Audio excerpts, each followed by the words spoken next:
My day today is going very differently than it did 12 months ago. This time last year, I was the patient of severe, overwhelming and clinical depression. But I went from sleeping for 18 hours a day, most of it, to waking up early this morning in order to be on the phone with our team of artisans and suppliers and social workers in Africa. I'm the very recent founder of Neela, a women's empowerment company in South Africa. And before I was that, I was a freshman in college. And unlike most people who leave school, I loved it. I was doing well in classes, had great friends. I woke up one morning, though, and my serotonin levels were low. Now, that's the chemical in our brains that makes us happy. It happened to me almost overnight. My depression is completely clinical and most likely created by hormone changes, very common in students my age. It wasn't triggered by any one traumatic event, but because of that, I couldn't really understand it. And the months that followed, this problem would go on to completely turn my world upside down. I ended up having to leave school and move back in with my parents, which wasn't as bad as it sounds, but in between appointments with psychiatrists, I was taking classes at my local community college and working a job in retail. And I once explained depression to a friend like this: even if I won $1 million in the lottery, it wouldn't matter. It wouldn't make me happy because that's not something my brain can do anymore. I was 19 years old at the time and couldn't picture myself living past 20. Now, experts will tell us that depression is curable through a combination of medication and therapy. And for the record, I took the medication no problem. However, I never spent a second in therapy because it really felt like I had nothing to say. I mean, nothing bad ever happened to me. But as time went on, the depression worsened, and I didn't know what to do. But I did know that if I were going to survive, there would need to be a big change. And that's how Neela got started. At first, I was expecting Neela to be a mere distraction for myself. Isn't that all how we distract ourselves, starting companies? Yeah. I was expecting it to be a mere distraction for myself as I battled with depression, but it turned out to be so much more than that. And I realize now, looking back on it, that focusing on others gave my brain the room it needed to heal. And in a way, I did actually go through therapy, although it wasn't from anyone with an actual license. 4 women in South Africa taught me a lot about finding happiness. And I was able to work these learnings into an equation. Happiness is what you love and helping other people. Let's start with what you love. Okay. I'm Bella, and I love handbags. However, that alone isn't enough. Because if taking Prozac and doing online shopping were the secret for happiness, I would have been doing great. The more important thing here is how you're going to help others. That's what's critical.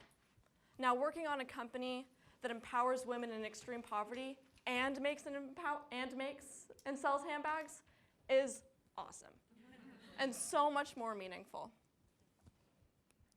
There we go. Just for the record, I never had a nervous breakdown. I didn't go to South Africa for 3 months alone on a whim. I knew exactly what I was doing because I'd been before in high school, once. The high school I went to was actually a boarding school, and it was the good kind too, not the disciplinary kind, don't worry. It's something I used to have to clarify a lot, like junior and senior year. Feels good not to be asked that as much anymore. The school had an annual service trip where seniors could go do volunteer work in South Africa, so I went. And when I arrived, I was working at a charity that takes care of children who live in a slum, or an informal settlement as it's called. And it's kind of an after-school care program. On my very last day in South Africa, I was holding a boy who was in kindergarten named Junior. And his mother came up to me to pick him up from school. And she introduced herself. And this was my first time ever meeting a parent from the community. The conversation started with something like this. Hi, I'm Bella. And luckily enough, believe it or not, Bella was also the name of Junior's grandmother. And we started bonding immediately, and we found out that we had even more in common. But when I lightheartedly asked Junior's mother what she had done that day, the conversation took a sharp turn that I wasn't expecting. This woman broke down. "What we really need are jobs," she said while gripping my arm. This woman was undeservingly and totally randomly born into extreme poverty. And not only that, but now she has to watch her 5-year-old suffer with her. I was deeply affected by this, so when I came home, I started reading any case study I could find on poverty in South Africa. And I discovered that unemployment really is the biggest issue. I knew I wanted to create job opportunities for women like Junior's mom. So I started working on a business plan. And then I took all my retail money from that year I had out of school and went back to South Africa last March. I met with the same organization that I volunteered with in high school, and I sat down with them and I gave them my pitch. And while passing out photos of handbags I'd printed off the internet, I was telling them of my big idea, that I wanted to empower women, that I wanted to train them and I wanted to pay them a living wage, which is higher than fair trade, to make these beautiful handbags. And the leaders of this organization loved it. And next thing I know, I'm being told to wait outside under a tree. And 45 minutes goes by. And I'm looking off into the distance, and marching up the hill, coming from the community that this charity overlooked, was a team of women with a level of determination that I'll never forget. And they each marched up to me and individually looked me in the eyes and said, in rehearsed English, "I'm in." The leaders of this organization had just gone to the community and in 45 minutes recruited people for their first job. This sounds great. Let's not forget something really important right now. I didn't know what I was doing, like at all. What the hell? I just showed up there and promised I didn't know how to make a handbag. I had to go to Cyprus, right after this, where I worked with an artist for 2 weeks to learn how to make the pattern, which, looking back, 2 weeks, it should have been more like a month, but anyways. It's usually also the type of thing you do before promising to start a company that makes handbags, but it all worked out. The designs are beautiful. I went back to South Africa after that to open the Neela studio. And I didn't know it at the time, but I was entering into phase 2 of my treatment plan for depression. Throughout history and woven into various cultures, we've seen one philosophical idea come up again and again. It's taken on various names over time, but always has to do with the same core idea. Happiness is found in helping others. Today, it's commonly being called altruism. Altruism is the belief that the well-being of others is equally, if not more important than the well-being of oneself, resulting in a greater quality of life. Whoops. Honestly, that's not groundbreaking. Humans have believed it in some capacity for centuries. Recently, this is really cool, recently scientists were able to prove it using MRI technology. And the results said that helping other people leads to a life that's not only happier, but healthier, more productive, and more meaningful. More productive is a big one for me. I feel like working with others gives me a sense of importance and encourages me to start working really, really hard again, which it feels like I do 24/7 as it does with a startup. That's a big change for a girl who used to sleep 18 hours a day. In South Africa, my role started out as a teacher. But after all of the women learned how to make the patterns, I got to do what I really love, which is inspire. And as we were working, I would keep everyone excited and engaged in what we were doing. And I would get up to make tea and coffee as the requests came up throughout the day.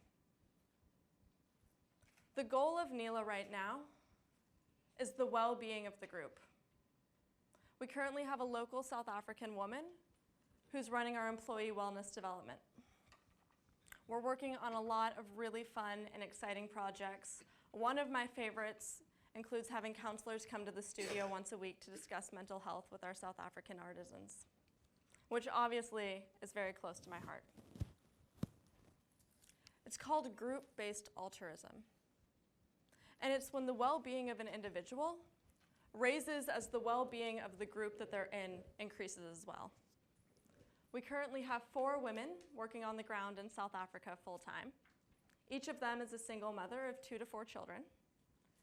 And in the past 4 months since we've begun, they've gone from extreme poverty to earning a living wage for a family in Johannesburg. And here's how their individual wellness has improved. Oh, there we go. Okay. So on your left, great, you'll meet Naledi. Naledi is a mom of 3 kids, 2, 4, and 6, and how she's awake the entire day at work amazes me. Naledi is currently working with our wellness developer to save up and finance her first home. And the short hair in the center is Matapelo. Matapelo is brilliant and wants to go to school for accounting. And it's actually our dream to send her to accounting school and then hire her later on as Neela's accountant. She's currently taking driving lessons and saving up for her first car. Next to her is Nabuhle.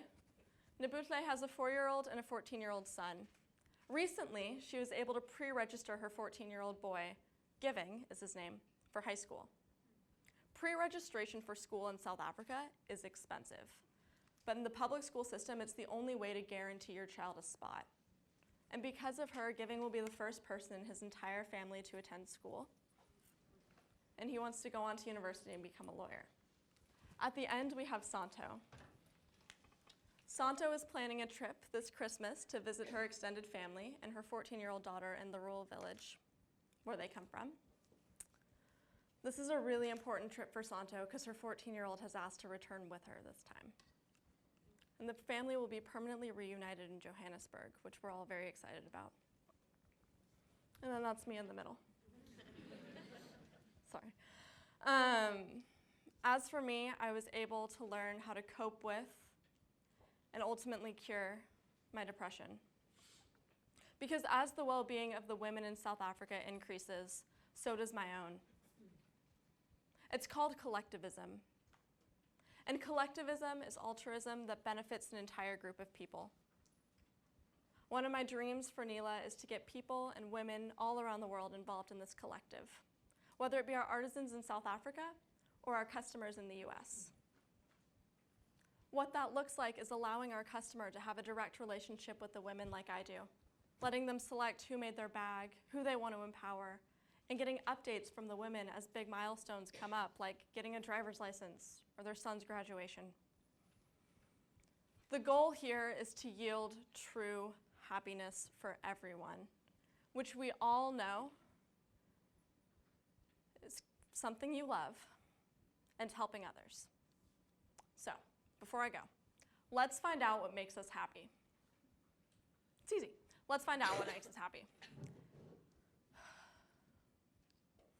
As human beings, this is the most important thing to know about yourself. What if someday something bad happens to you? What if someday things are going great, but you wake up low on serotonin? What are you gonna do? I'm telling you right now, I promise you, you're gonna wanna know exactly what you need to do to get out. So be super, super specific with it. What do you love? Don't think of it as a big, scary question. Don't let it stop you, don't let it slow you down. It's not what do you love most, what do you love more than anything else in the world. It's just one thing you love. Nancy talked about it earlier when she brought up basketball and helping children through that. I did it with something literally as simple as handbags. That's not the most important part. How you're gonna help others with it is.